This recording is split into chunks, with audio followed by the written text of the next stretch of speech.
if you're a big-time superstar player, you defer to no one.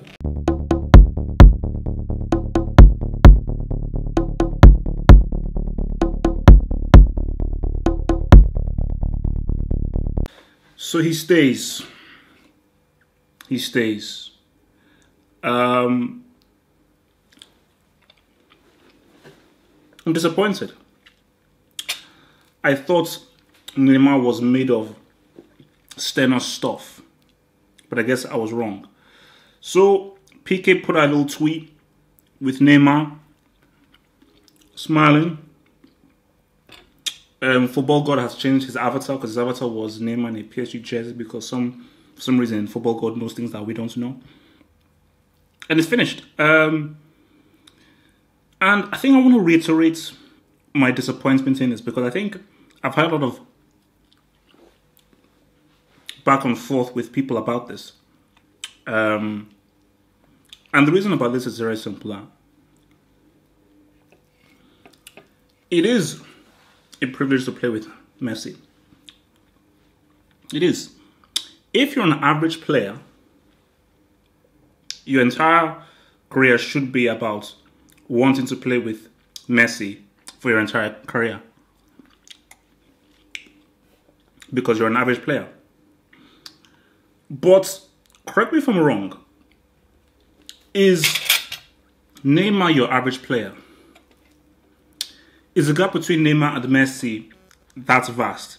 Is there a gap between Neymar and Messi? So, if you're a big-time superstar player, you defer to no one. Nobody should be an idol. And for me, Neymar has already done what he needs to do, i.e., learn from Messi for at least 2-3 years and move on.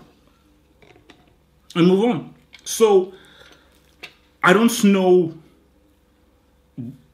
why he would remain at Barcelona, a place where you've already won the treble. You've won all there is to win. And as long as you are there, you will only be an afterthought to Messi. So my thing is that for people who say, oh no, why would you want to leave the best club in the world? Why would you want to leave the whole Messi thing? Is that you have to understand the angle I'm coming from. Pride in yourself, belief in yourself as a superstar player. Because superstar players do not bow down to anybody. Maybe it's a question that I've got to ask you guys then. Should Neymar bow down to Messi? Simple as that. Should he? Should he continue to idolize him and say, you're the best, you're amazing, you're so much better than me, anything you do, I will do?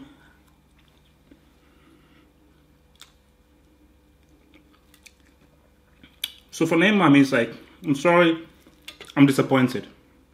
Either you would go to PSG, become your own superstar, become the main man, absolutely erupt the transfer market, add some much needed excitement into the transfer market, make PSG a potential Champions League contender because Neymar is that good, and make things interesting for next season. But nope, he took the easy move of remaining with one of the best players in the world. And it will remain that for Neymar, country-wise, we know how good you are, but for club-wise, you're a guy who, yeah, you show up here and there, but really that's Messi's show. Messi runs the club. And anybody who comes into Barcelona when Messi is around, you come under him and you worship him and then you worship his feet. So that's just the question I want to ask to people: that should someone of Neymar's stature worship Messi? And I want people to answer this in the comments below. Should someone of Neymar's stature defer to Messi, even so now, knowing what Neymar can do? I want to talk a little bit about, well, let's talk about Mendy. So, this speaks to a larger thing, which is this whole transfer crap. Man City in the space of a year or so have broken the transfer record for a defender 3 times. Stones, Kyle Walker, Mendy. And we know that these valuations don't mean anything. You know, it's just about getting who you want.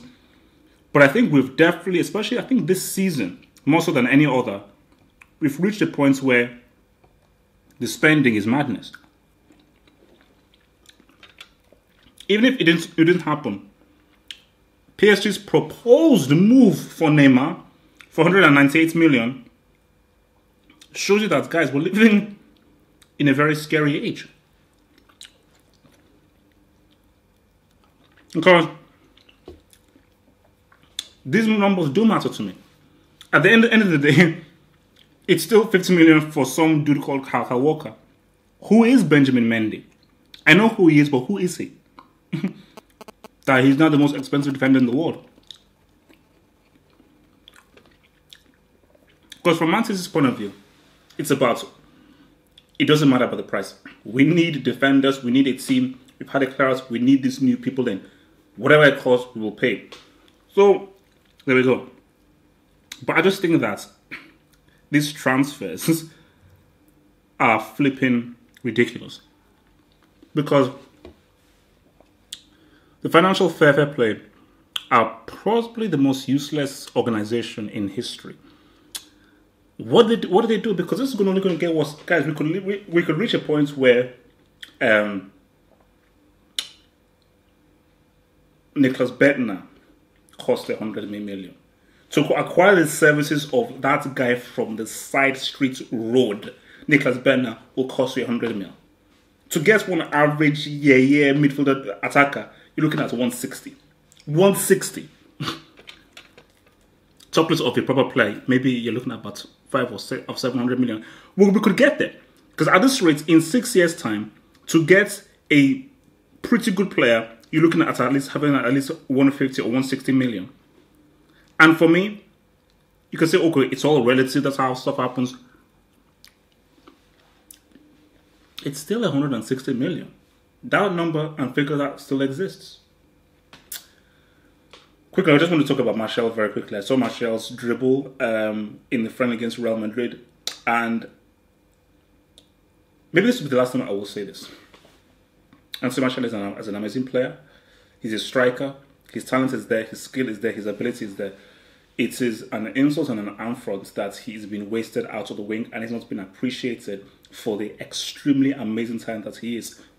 So Martial, if you have a brain, get your agent or sack your agent and get an agent to get your team who appreciates your talents and makes you a starter and plays you in your best position, which is as a striker, not as a left winger, not as an inverted striker, as a flipping central striker. I'm tired of all this like, oh, invert him.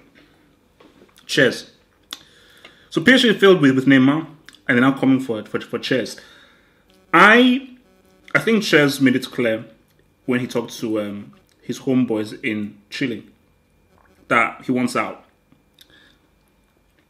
They're going to play on Thursdays. He wants out. One thing is that so PSG now they will look to try and get him, and I was hearing 35 million. That's an insult. And they know they can do better. I think the golden number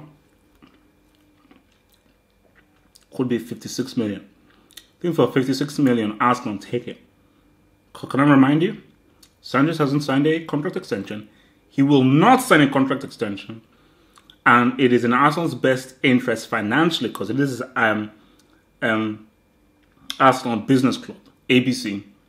It is in their best interest to sell him and make the money now rather than let him go for free next summer. But as I say to myself, that guys, imagine if we lived in a world where PSG had Sanchez and Neymar with Lucas, Draxler, Angel Di Maria. Could have had that. could have had that.